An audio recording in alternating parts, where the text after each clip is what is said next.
Ils vont avoir besoin de nous parce qu'il faut bien le dire, 1 an et demi après ces élections présidentielles, si on nous avait dit qu'on en serait là, là aussi je crois qu'on aurait signé.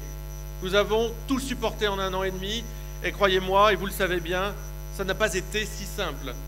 Nous avons dû évidemment supporter les commérages, les commentaires sur la qualité du débat de Marine Le Pen. Marine Le Pen s'en est expliquée elle-même et je crois que peut-être manquer un rendez-vous avec les Français est quelque chose de difficile, mais manquer un quinquennat avec les Français est quelque chose de coupable. C'est ce qu'est en train de faire Emmanuel Macron. Nous avons dû supporter, c'est pour ça, ne nous laissons plus faire non plus là-dessus, ça suffira bien.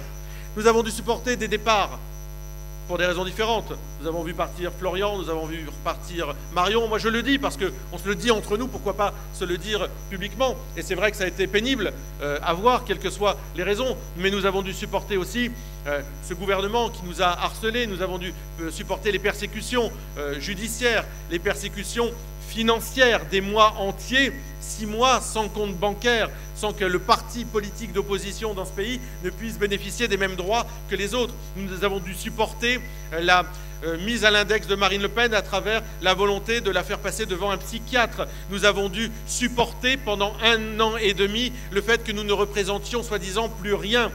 Et puis nous avons travaillé en parallèle. Nous avons changé de nom. C'est pas rien de changer de nom.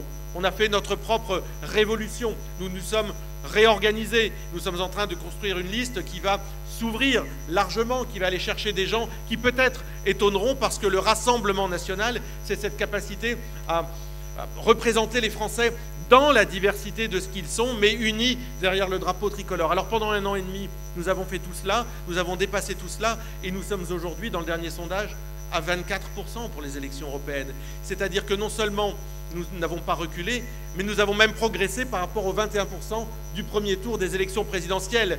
Celles et ceux qui ont voulu enterrer Marine Le Pen, celles et ceux qui ont pensé que Marine Le Pen ne pouvait pas se remettre de cette campagne présidentielle, qu'elle a amené un résultat historique, se sont mis le doigt dans l'œil. Celles et ceux qui ont fait cela devront supporter de voir Marine Le Pen accéder à l'Élysée dans 4 ans, prête et fin prête.